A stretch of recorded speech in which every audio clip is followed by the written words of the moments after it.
Do morning routines really work if you're not a disciplined, consistent person? This is a listener question that I had in January, and I loved this question because it captures why so many people do opt out of morning routines altogether. So you're either one of those highly disciplined people that loves a morning routine, or you're somebody that can't stick with it.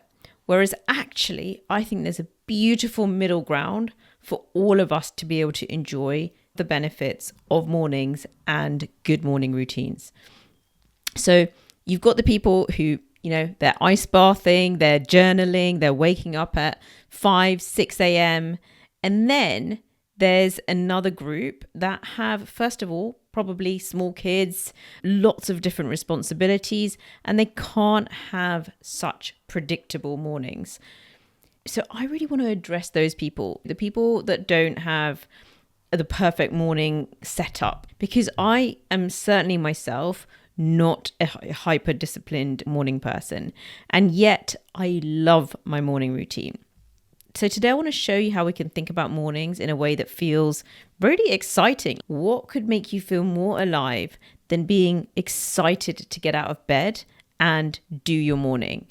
I'm Maya Gudka, economist turned executive coach, and for the last 15 years, I have helped now thousands of brilliant leaders reduce the amount of overwork and get clear on what really lights them up. Mornings have a few unique things going for them. The first is that if we've managed to have a decent sleep, we're mentally clearer. There are fewer distractions. Our willpower has not yet been depleted by having to make countless decisions. And so for me, for a long time, especially when the kids were young, my philosophy was, if I can get the first few hours of the morning right, the rest of the day will basically take care of itself. But I'm just going to be really conscious of how I use those few hours. So let me just talk to you about a few specific things that I have going on in my mornings. I don't typically take coaching calls until 11 a.m. And that means that the morning is reserved for those really important things that I feel can only really happen in the morning. Cognitively or emotionally demanding tasks, things that I have been avoiding, putting off, or just need my best brain for. Tasks that will lift a mental weight once they're done. So that's on the kind of work front. And then the other part of it for me is the well-being bit. Getting outside, getting movement, doing some exercise, doing some strength work. And so knowing that I have those two things in the morning, once 11 o'clock hits and I am serving my clients, I am 100% able to focus on them and their needs because I've done that tricky stuff in the morning. I also then am the pickup parent. So I pick my kids up from school and I'm with them from the late afternoon all the way till the evening. And again, because I had that brilliant morning, I feel like I am good to go with them once they are in the house or in the car. The other thing that I think is really important as part of that, though, is that even if I am doing cognitively demanding stuff, it's not the first thing that I do the minute I wake up. Because I think when you've got that, and I did have to do that during lockdown when I was doing the masters, I think it makes it a little bit harder to get up. And so now I typically have good coffee, good breakfast, a few quiet minutes, some journaling, and all of that feels really delightful and is the thing that kind of gets my brain humming. Only then do I transition into harder work. And that's something that's allowed me to sustain this year after year. I think that distinction is important, especially if you're not naturally disciplined, right? Let's make it a pull factor to get you out of bed. Really good coffee waiting for you. Really nice time to be able to journal, perhaps with some good music on. The other thing that I do think is really important if you have young kids or kids at all, is working out a balance that if you have a partner works with them. So in our case, I am not the morning default parent. Yes, I'm around, and yes, I'm often having conversations and reminding certain things, but I'm not the main parent. That's me after school. That works for us. I know that for others, it's going to be different scenarios, but actually that's your infrastructure. That's the stuff that can often enable the right type of morning for you. whilst I get that bit of morning that my husband's doing more running around in, that's a concentrated hour that he's doing that for.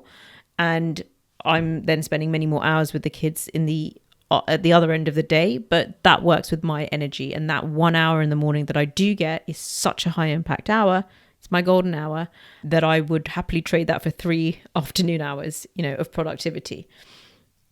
So that's the other bit that is worth thinking about, right? Sometimes there might be structural things that need to be revisited. And just because you've fallen into a pattern over the years, and if it's not serving you, then maybe there is a conversation there. And maybe it doesn't need to be every day, but perhaps if you're thinking you're really not getting that focus time in the morning, maybe it's on the weekend that you get that time for yourself, or a couple of days of the week. Laura Vanderkam says 3 times a week is a habit. So even carving out 2 to 3 times a week where you get the morning to yourself could be something worth thinking about. Okay, so the next cornerstone, and again, I feel that this is something that ticks a lot of the well-being blocks. It's getting outside. So getting daylight into your eyes, that I think helps with your cortisol, gets the whole circadian rhythm going. Getting a walk, run, occasionally a run. I've now layered into that a few Pilates moves before I go out and do that. This is my favorite bit of the day. I've done my hard thing. I know that there's going to be another coffee when I get back. I might chat to some people on the phone. I'm listening to podcasts. I spend some time in the woods with no headphones on because it is just delightful to hear all of the birds. And I'm getting my movement in, allowing more creative thoughts. Often get a lot of podcast ideas when I'm out. So that is a really nice part of my day. One thing that I try to do is if I get a phone call from a friend saying, do you want to walk? I'll drop everything, even my hard tasks, just to suit their timings, because that's a priority for me. Getting to walk with friends is lovely. Sometimes coordinating those things can be annoying. So if it lands on my doorstep, I'm there. So really, if I strip my morning down to its essentials, there are only 2 cornerstones. And I can proudly now say that I have stuck to those for many years. So in lockdown, for example, I was waking up at 5 a.m. to squeeze in 4 hours of work for my master's because I had very young kids and I had a day job. So that was the only way I could get it done. And it was beautiful at the time, but it was not sustainable. And it's not something I do now.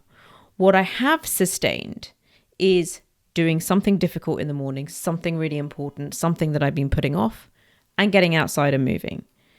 The rest flexes. Wake up times adapt with the season, coffee rituals evolve, what I'm having for breakfast evolves. But I think that flexibility is why I can say I have some consistency in my routine. If it was minute by minute, I think it would start to really bother me. A few nice things that I have added in now are getting my supplements in. So I have certain supplements that I take in the morning, and the simplest of simple skincare, which is basically I have a vitamin C cream, and it is actually a moisturizer rather than a serum, and then getting a sun cream on, even in winter. I understand that that's really important. So that's something that I have been adding in to my morning routine. But these are just little tweaks and things that I'm experimenting with. When I have my supplements, I have been putting some creatine into my water.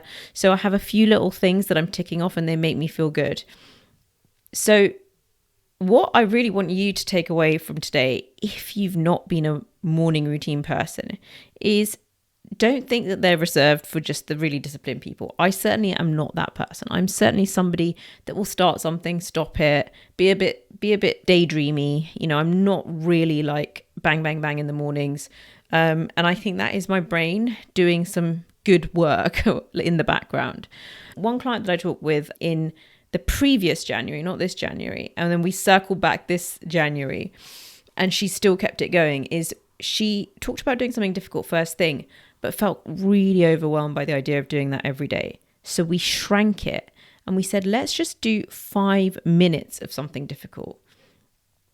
She told me that when we had that conversation, she had a voice saying, that's not enough, that won't count. And it was really important that she said that out loud and that we worked with that. And working on that, she's now found herself with a really, really strong system there, which does start with just 5 minutes of a hard task, but often carries on, but it doesn't need to. And she's found that to be very liberating.